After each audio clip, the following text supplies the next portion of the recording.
Kevin, Greg Valliere just published, and he talks about the level of religion of the deficit hawks. How much kumbaya is going on among deficit hawks right now?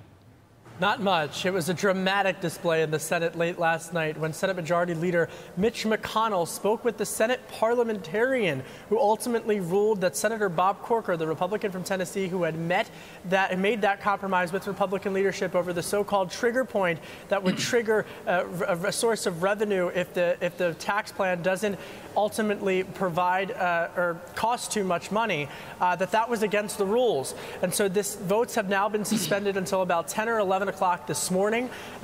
Leader McConnell sent everybody home.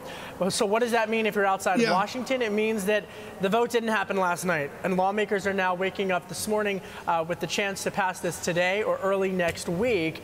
But the trigger point has really pit people like Senator Corker against Senator Ted Cruz, who feel that this ultimately would be a tax increase, the so-called trigger proposal. So how this deficit is going to really matter is coming down to whether or not you believe that the tax plan will ultimately spur enough economic growth to offset any deficits. You are an insider on this, Kevin. What are you focused on between now and 11 a.m.? Is it the breakfast room at the Hay Adams Hotel? Is it dropping the kids off at Sidwell? Where are the discussions really going to happen?